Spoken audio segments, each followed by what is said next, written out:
नमस्कार, स्वागत है आप सभी का टीवी 27 न्यूज पर। आपके साथ मैं हूं शिवानी ठाकुर। उत्तर प्रदेश की बुलेटिन की शुरुआत करेंगे। मुख्यमंत्री योगी आदित्यनाथ बागपत के दौरे पर रहेंगे। सीएम योगी चुनावी रैली को यहां पर संबोधित करेंगे। रालोद प्रमुख जयंत चौधरी भी इस दौरान मुख्यमंत्री के साथ मंच साझा करेंगे। बीजेपी प्रत्याशी के लिए यह चुनावी रैली होनी है जिसमें मुख्यमंत्री शामिल होंगे और आरएलडी प्रमुख जयंत चौधरी भी मुख्यमंत्री के साथ मौजूद होंगे। राजकुमार सांगवान बीजेपी प्रत्याशी हैं जिनके लिए चुनावी रैली करते हुए मुख्यमंत्री योगी आदित्यनाथ नजर आएंगे। जयंत चौधरी भी इस दौरान उनके साथ मौजूद होंगे। लोकसभा चुनाव के मद्देनजर तमाम तैयारियों को दुरुस्त करती हुई बीजेपी हर राज्य में मुख्यमंत्रियों ने लोकसभा चुनाव की कमान थामी हुई है और उत्तर प्रदेश के मुख्यमंत्री योगी आदित्यनाथ पूरे देश भर में विशेष प्रभाव रखते हैं, बीजेपी के स्टार प्रचारक हैं। ऐसे में हर प्रत्याशी को लेकर विशेष तैयारियां की गई है। बीजेपी के प्रत्याशी राजकुमार सांगवान के लिए रैली करने वाले हैं आज मुख्यमंत्री योगी आदित्यनाथ, जिस दौरान जयंत चौधरी भी उनके साथ मौजूद होंगे।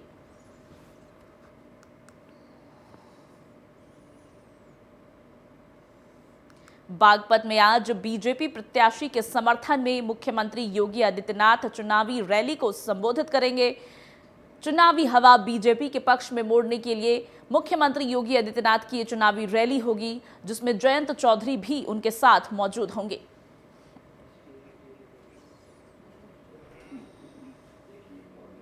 गोरखपुर के 2 दिवसीय दौरे के दूसरे दिन सीएम योगी ने गोरक्षनाथ मंदिर में पूजा अर्चना की। इस दौरान सीएम योगी ने गौशाला में पहुंचकर गौ सेवा भी की। तस्वीरें सामने आई हैं, हम आपको दिखा रहे हैं, जहां मुख्यमंत्री योगी आदित्यनाथ खुद गौशाले में पहुंचे और गौ सेवा भी की। उन्होंने गौ सेवा का आनंद लिया और अक्सर ऐसी तस्वीरें सामने आती हैं जहां हम देखते हैं कि मुख्यमंत्री योगी आदित्यनाथ गौ सेवा का बेहद आनंद उठाते हैं। और ऐसी ही एक सुंदर तस्वीर यहां से भी देखने को सामने आई जहां मुख्यमंत्री गौशाला पहुंचे और गौ सेवा करते हुए नजर आए। तस्वीरें हम आपको दिखा रहे हैं। गोरखपुर दौरे के दूसरे दिन मुख्यमंत्री योगी आदित्यनाथ ने मंदिर में पूजा अर्चना की, साथ ही गौशाला पहुंचकर गौ सेवा का भी आनंद उठाया।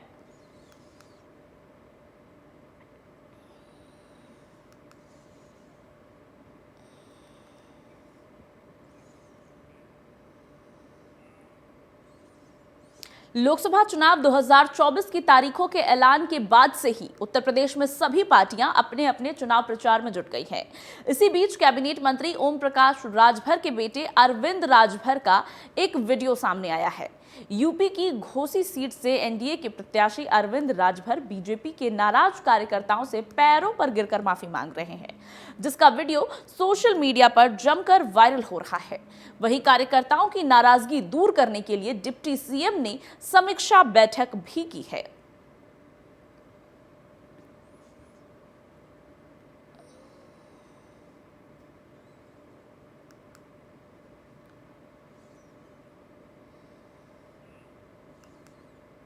बुलेटिन में आगे बढ़ेंगे। झांसी में नकाबपोश बदमाशों के हौसले लगातार बुलंद होते जा रहे हैं। ताजा मामला मिशन कंपाउंड का है, जहां नकाबपोश बदमाश घरों की रेकी करते हुए सीसीटीवी में कैद हुए हैं। स्थानीय लोगों ने इस मामले में पुलिस से जल्द कार्रवाई करने की मांग की है। पूरी घटना का वीडियो भी सामने आया है। ये पूरी घटना सीसीटीवी कैमरे में कैद हुई। आपके टीवी स्क्रीन पर आपको दिखा रहे हैं। सीसीटीवी कैमरे में साफ बदमाशों को देखा जा सकता है। स्थानीय लोगों ने इस पूरी घटना को लेकर शिकायत दर्ज कराई है और जल्द कार्रवाई की मांग की है।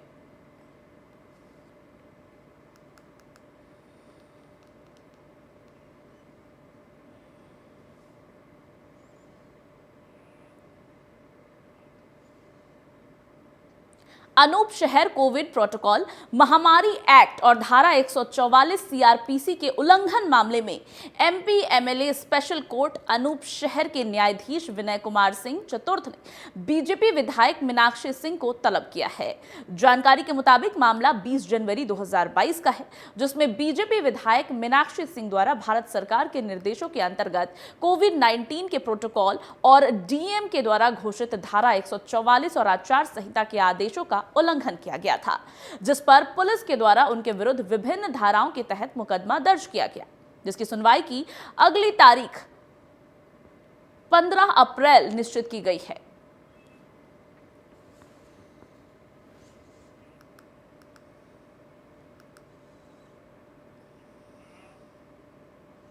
कासगंज में भारतीय निर्वाचन आयोग की पहल पर जिला प्रशासन ने मतदाता जागरूकता अभियान की शुरुआत की है। इस अभियान के तहत शिक्षकों और छात्रों को मतदान करने के लिए जागरूक किया गया है। आपको बता दें कि आगामी लोकसभा चुनाव के मद्देनजर 100% वोटिंग के लिए तत्पर चुनाव आयोग जगह जगह पर मतदाता जागरूकता अभियान चला रही है, जिसके तहत न केवल लोगों को मतदान के प्रति जागरूक किया जा रहा है, बल्कि इसके महत्व को समझाते हुए मतदान करने की शपथ भी दिलाई जा रही है।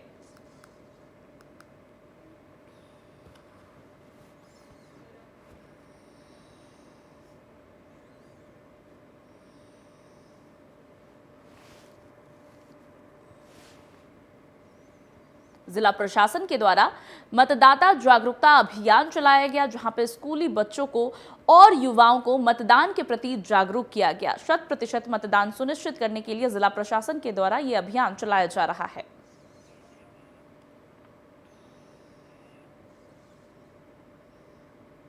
अगली खबर का रुख करेंगे। हत्या की एक वारदात सामने आई है। मुरादाबाद में पत्नी की गला दबाकर एक पति ने ही हत्या कर दी। सूचना मिलते ही पहुंची पुलिस की जांच पड़ताल के बाद इस पूरे मामले का खुलासा हुआ कि भतीजे से अवैध संबंधों के चलते ये कदम उठाया गया था।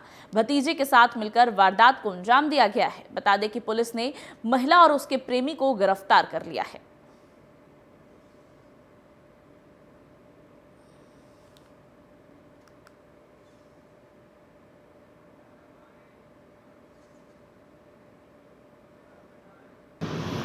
मुरादाबाद जनपद के थाना भोजपुर में गांव मेदिनीपुर गांव है मेदिनीपुर। वहाँ पे पुलिस को एक सूचना मिली कि एक व्यक्ति जिसका नाम हरदयाल है वो अपने घर में मृत अवस्था में पड़ा हुआ है। सूचना मिलने पर पुलिस मौके पर पहुंची और फोरेंसिक टीम को बुलाया गया और शव का पोस्टमार्टम के लिए भिजवाया गया। पोस्टमार्टम में जो आया उसमें आया कि गला घोंटकर हत्या हुई है। भदोही में नाबालिग बच्ची के साथ छेड़खानी का एक मामला सामने आया है, जहां बहला फुसलाकर खेतों में ले जाकर बच्ची के साथ छेड़खानी की गई, जिसका वीडियो सोशल मीडिया पर वायरल हो रहा है। वायरल वीडियो के माध्यम से आरोपी की पहचान कर पुलिस ने तुरंत आरोपियों को गिरफ्तार कर लिया है और पूरे मामले की जांच पड़ताल में जुट गई है।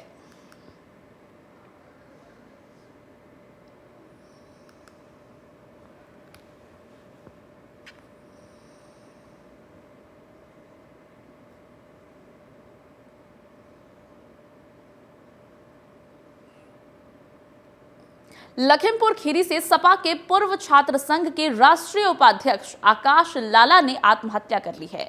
माना जाता है कि सपा के राष्ट्रीय अध्यक्ष अखिलेश यादव का बहुत करीबी था। फिलहाल आत्महत्या के कारणों का पता नहीं चल पाया है। परिजनों का रो रो कर बुरा हाल हो गया है। दरअसल मृतक सपा नेता का शव उनके आवास पर पंखे से लटका हुआ पाया गया था। सूचना मिलते ही गोला कोतवाली पुलिस सहित गोला सीओ ने मौके पर पहुंचकर घटनास्थल की जांच पड़ताल शुरू कर दी है। गोला से पूर्व सपा विधायक विनय तिवारी सहित समाजवादी पार्टी के कार्यकर्ता और पदाधिकारी मौके पर पहुंचकर परिवार के साथ नजर आए। फिलहाल शव का पंचनामा कर शव को पोस्टमार्टम के लिए जिला मुख्यालय भेज दिया गया है और आगे की कार्रवाई में पुलिस जुट गई है।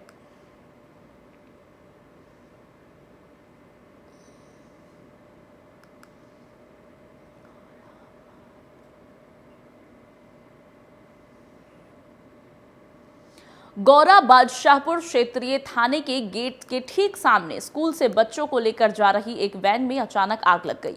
आग लगते ही सभी घबरा गए और शोर मचाने लगे। घटना की सूचना मिलते ही मौके पर पहुंचे पुलिसकर्मियों ने बच्चों को वैन से सुरक्षित बाहर निकाला और आगे की कार्रवाई में जुट गई है।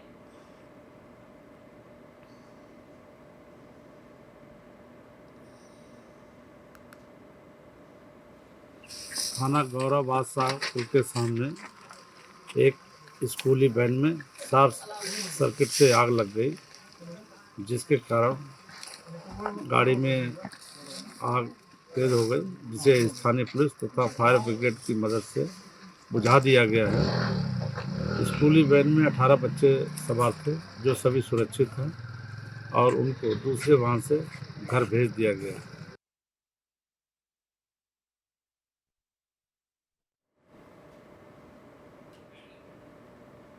स्कूल वैन में आग लगने की एक खबर सामने आई, जहां स्कूल वैन में बच्चे सवार थे, तभी अचानक थाने के ठीक सामने स्कूल वैन में आग लग गई।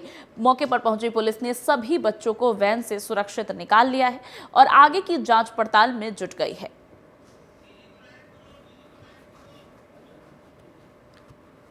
स्कूल वैन में आग लगने की एक खबर सामने आई, जहां पुलिस स्टेशन के ठीक सामने बच्चों से भरी एक स्कूल वैन में अचानक से आग लग गई। पुलिसकर्मियों ने बच्चों को कड़ी मशक्कत के बाद किसी तरह से निकाल लिया। पूरी घटना में किसी भी बच्चे की जान जाने की खबर सामने नहीं आई है। सभी बच्चों को पुलिस प्रशासन के द्वारा सुरक्षित वैन से निकाल लिया गया। फिलहाल पुलिस इस पूरे मामले की जांच पड़ताल में जुट गई है।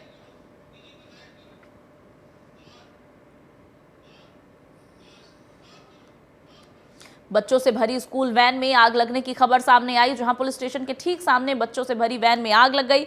पुलिस प्रशासन ने सभी बच्चों को सुरक्षित निकाल लिया है और आगे की कार्रवाई में जुट गई है।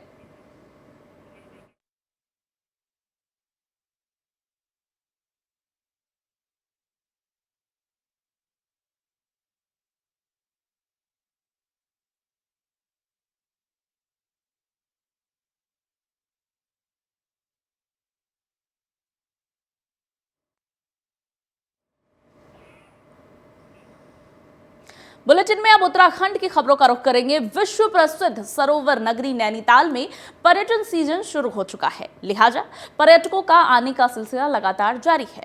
उधर दूसरी तरफ पुलिस ने भी पर्यटकों को परेशानी ना हो, इसके लिए यातायात की सुचारू व्यवस्था किए जाने को लेकर हल्द्वानी से नैनीताल तक सभी थाना चौकियों और यातायात पुलिस को विशेष एहतियात बरतने के निर्देश दिए हैं। इसके अलावा लोकसभा चुनाव के मद्देनजर लगातार हो रही चेकिंग और अन्य गतिविधियों में पर्यटकों को ज्यादा परेशानी ना हो, इसके लिए भी चेकिंग अभियान लगातार जारी है।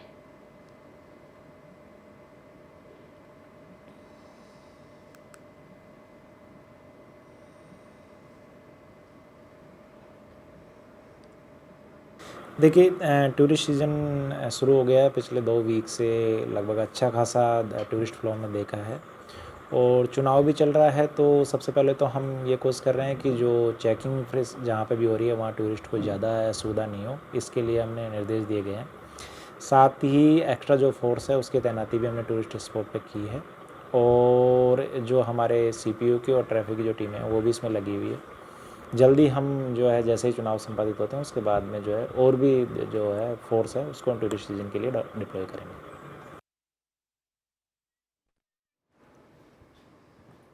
कांग्रेस के राष्ट्रीय प्रवक्ता गौरव वल्लभ ने कांग्रेस पार्टी को छोड़कर बीजेपी का दामन थाम लिया है।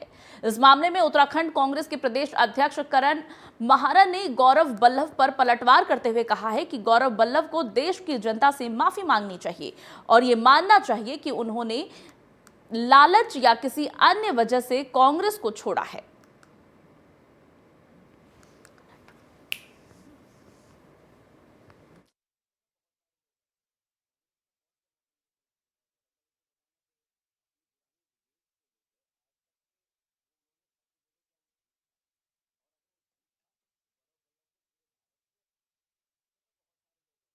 कांग्रेस में कौन सनातन के खिलाफ बोल रहा है? गौरव वल्लभ को बताना चाहिए। अपनी पुरानी डिबेट से लेकर आज तक के जो उन्होंने शब्द बोले, क्या वो झूठ था? और अगर वो झूठ था तो गौरव वल्लभ को पूरे भारत से और समाज से माफ़ी मांगनी चाहिए, और अगर वो सच था तो गौरव वल्लभ को ये मानना चाहिए कि वो लालच में या किसी अन्य वजह से कांग्रेस को छोड़ रहे हैं। इस समय बहुत सारे लोग ऐसे हैं। कांग्रेस में कौन सनातन के खिलाफ बोल रहा है? गौरव वल्लभ को बताना चाहिए। अपनी पुरानी डिबेट से लेकर आज तक के जो उन्होंने शब्द बोले, क्या वो झूठ था? और अगर वो झूठ था तो गौरव वल्लभ को पूरे भारत से और समाज से माफ़ी मांगनी चाहिए, और अगर वो सच था तो गौरव वल्लभ को ये मानना चाहिए कि वो लालच में या किसी अन्य वजह से कांग्रेस को छोड़ रहे हैं। इस समय बहुत सारे लोग ऐसे हैं। कलियर से पूर्व जिला पंचायत अध्यक्ष नाजिम कुरैशी और डोईवाला से सपा के वरिष्ठ नेता फुरकान अहमद कुरैशी ने उमेश कुमार का समर्थन किया है। नाजिम कुरैशी ने एक प्रेस कॉन्फ्रेंस का आयोजन किया, जिसमें उन्होंने कहा कि उमेश कुमार विकास पुरुष है, उनका पूरा समर्थन उमेश कुमार को है और उमेश कुमार ही इस बार हरिद्वार से सांसद बनेंगे।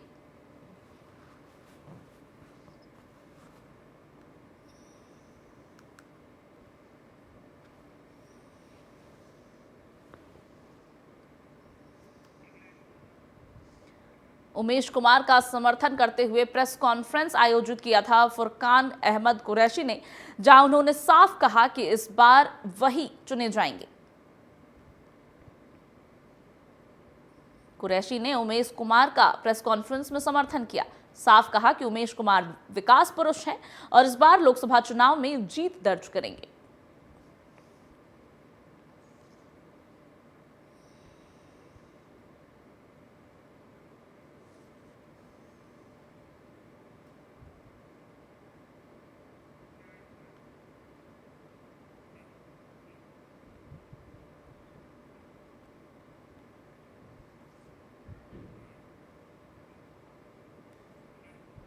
मैं आदरणीय मुलायम सिंह जी का भगत हूँ और उनका कार्यकर्ता हूँ। मेरी जानकारी के अनुसार कांग्रेस ने ही आदरणीय नेताजी को अपमानित किया, उनके खिलाफ झूठे मुकदमे करे और उन्हें प्रधानमंत्री बनने से रोका है। पर हमारे राष्ट्रीय अध्यक्ष जी ने वो कर लिया था गठबंधन, हमें चलो कोई वो नहीं थी, पर एक सीट हमें उत्तराखंड में मिलनी चाहिए थी, वो मिली नहीं। उमेश कुमार जी के मुझे काम अच्छे लगे हैं। हरीश रावत जी मुझे कांग्रेस के कैंसर लगते हैं। इन्होंने कांग्रेस को पंजाब में ख़त्म कर दी, उत्तराखंड में ख़त्म कर दी, यहाँ भी ख़त्म करेंगे। इसलिए उमेश कुमार जी जुझारू आदमी है। इन्होंने 625 लड़कियों की शादी की है, हिंदू मुस्लिम लड़कियों की शादी की है। इन कामों को देख के हमने मदद करने का निर्णय लिया है। बहुत हमारे ऊपर किसी का नहीं था, मगर ये है उमेश कुमार जी, चूँकि एक सीमित क्षेत्र है खानपुर का, वहाँ के विधायक हैं और वहाँ के एक क्षेत्र के विधायक रहते हुए ये पूरे ज़िले में विकास करा रहे हैं। मतलब बेटियों की शादी ज़िले से बाहर पूरे ज़िले में, पूरे उत्तराखंड में, इनकी तो ऑफर है बल्कि पूरे उत्तराखंड में ब्याह मतलब गरीब कन्याओं की शादी कराने की। ये तो इनके अंदर जज्बा है काम कराने का। तो हमें तो देसी आदमी चाहिए था, ये देसी आदमी है यहाँ का हरिद्वार ज़िले में, और विकास कराने की बहुत इनके अंदर हिम्मत है। उत्तराखंड के बहुचर्चित बाबा तरसेम सिंह हत्याकांड मामले में पुलिस को बड़ी सफलता हाथ लगी है। नानक कमता में बीते 28 मार्च को डेरा कर सेवा प्रमुख बाबा तरसेम सिंह की हत्या में शामिल 4 सहयोगियों को पुलिस ने गिरफ्तार कर लिया है। वहीं मुख्य 2 आरोपी जिनके द्वारा हत्या की गई थी वो अभी भी फरार हैं। वहीं एसएसपी उधम सिंह नगर मंजुनाथ टीसी ने नान कमता थाना पहुंचकर प्रेस कॉन्फ्रेंस कर इसके बारे में जानकारी दी। एसपी मंजुनाथ टीसी ने बताया कि बीते 28 मार्च को सुबह 6:30 बजे नाना कमता गुरुद्वारा डेरा कर सेवा प्रमुख बाबा तरसेम सिंह की 2 अज्ञात हमलावरों के द्वारा गोली मारकर हत्या कर दी गई थी, जिसके खुलासे के लिए टीमों का गठन किया गया था। पंजाब, हरियाणा, उत्तर प्रदेश सहित अन्य राज्यों में दबिश दी जा रही थी। साथ ही इस वारदात में अन्य कौन कौन शामिल है इसकी जांच भी की जा रही थी। आपको बता दें कि इस मामले में पुलिस को सफलता हाथ लगी है और पुलिस ने 4 आरोपियों को गिरफ्तार किया है।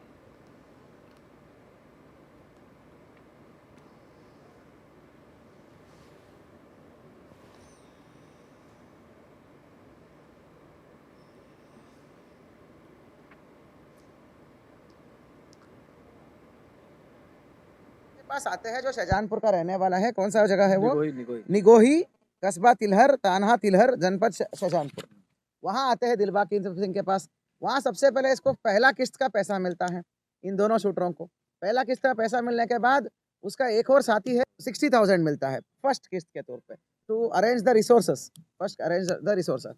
उसके बाद जो है उसका एक और साथी है, तो जो है उसके पास जाते हैं और वहाँ से तिलर में एक फ़ोन खरीदते हैं, दो नए फ़ोन और 2 नए सिम खरीदते, जो ये पहले यूज़ नहीं करते थे, बिल्कुल कीपैड वाले फ़ोन खरीदते। एक व्यक्ति है दिलबाग सिंह का जो क्लोज साथी है, जो पहले से इस कॉन्स्पिरेसी में पार्ट था, उसने जाके फ़ोन दिलवाया, फ़ोन और सिम दिलाया, जो अपने परिचित का फ़ोन की दुकान से। उसके रेफरेंस पे उसने दे दिया, मेरे 2 साथी आ रहे, इसको 2 फ़ोन चाहिए करके। तो उसको भी हम आज इस कॉन्स्पिरेसी में लिया है, क्योंकि इनका आपस में लिंक हो रहा है। तो कुल मिला के ये जो है काफ़ी बड़ा कॉन्स्पिरेसी है। ये जो है बाबा तरसेम जी को मतलब हत्या करने के पीछे वजह जो है काफ़ी इकोनॉमिक एंगल है। इसमें यहाँ का आसपास का डेरा और गुरुद्वारों के ऊपर जो है वर्चस्व जमाना और उनके ज़मीनों को बेसिकली संसाधन जो बोलते हैं ना, संपत्ति को कब्जाना, इनका एक्चुअल ऑडिट था। लोकसभा चुनावों को शांतिपूर्ण ढंग से कराए जाने को लेकर निर्वाचन आयोग के निर्देश पर चमोली जनपद में कई स्थानों पर अस्थायी चेकपोस्ट बनाई गई है, जहां पर वाहनों की चेकिंग की जा रही है। गौचर में बनाए गए एसएसटी चेकपोस्ट का जिला निर्वाचन अधिकारी हिमांशु खुराना और एसपी चमोली ने निरीक्षण किया। जिला निर्वाचन अधिकारी ने कहा कि वाहनों की चेकिंग और व्यवस्थाओं को लेकर जरूरी दिशा निर्देश दिए गए हैं।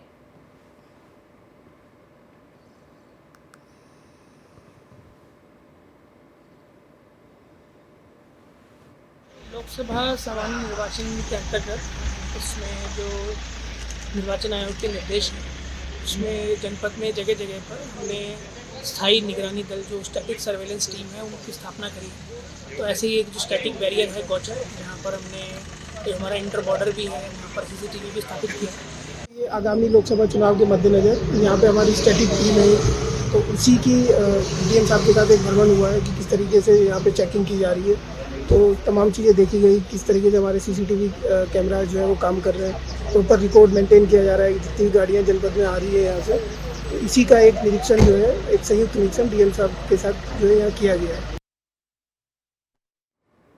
अगली खबर टिहरी से है, जहां मतदान केंद्रों पर सभी तरह की सुविधाएं उपलब्ध कराई जाएगी।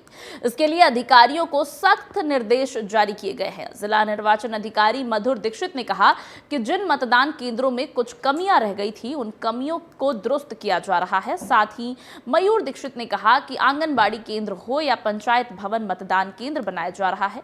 जो स्कूल बंद हो चुके हैं उन स्कूलों में भी मतदान केंद्र बनाया जाएगा।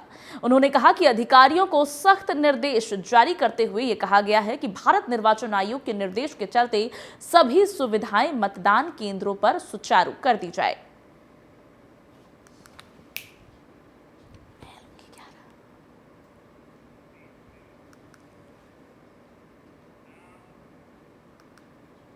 लोकसभा चुनाव में इस बार अल्मोड़ा जिले के मतगणना केंद्र में बदलाव किया गया है।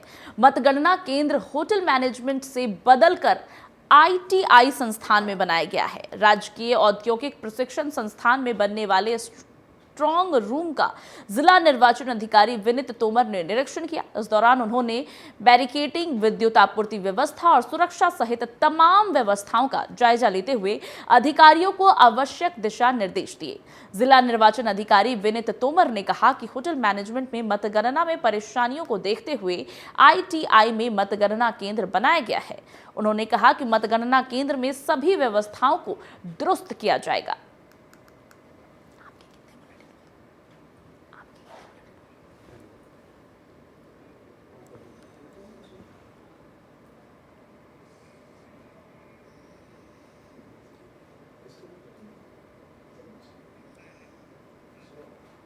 आपको बता दें कि ITI संस्थान में अब मतगणना केंद्र बनाया गया है।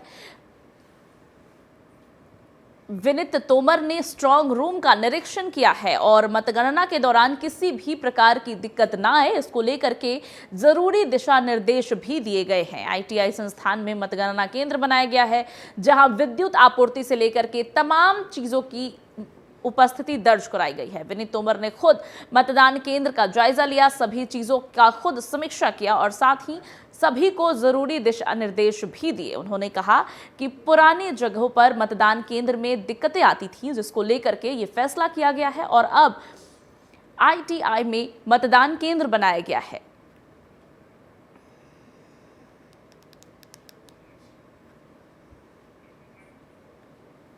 आप लोग जानते ही हैं, जहाँ हमारा पहला काउंटिंग सेंटर रहता था वहाँ काफ़ी समस्याओं का सामना करना पड़ता था।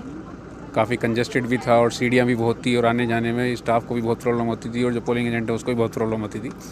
तो इस बार हमने ये ITI की बिल्डिंग सेलेक्ट की है और यहाँ पे सिक्योरिटी की दृष्टि से भी और कंफर्ट की दृष्टि से भी ये बेटर लोकेशन है। यहाँ किसी प्रकार की दिक्कत किसी को भी नहीं होने देंगे, चाहे वो हमारा काउंटिंग स्टाफ रहे, चाहे वो पोलिंग एजेंट्स रहें, चाहे वो मीडिया के लोग रहें या और भी कोई चुनाव से संबंधित लोग रहेंगे, तो किसी को किसी प्रकार की समस्या भी नहीं होगी। और यहाँ पर हम लोग पर्याप्त व्यवस्था कर रहे हैं। जो हमारी काउंटिंग होगी, पोस्टल बैलेट काउंटिंग होगी, मीडिया सेंटर बनेगा, सभी की पर्याप्त व्यवस्था यहाँ रहेगी। इस बुलेटिन में मेरे साथ फिलहाल इतना ही, लेकिन खबरों का सिलसिला आगे भी लगातार जारी है। आप बन रहिए हमारे साथ, देखते रहिए TV 27 न्यूज़।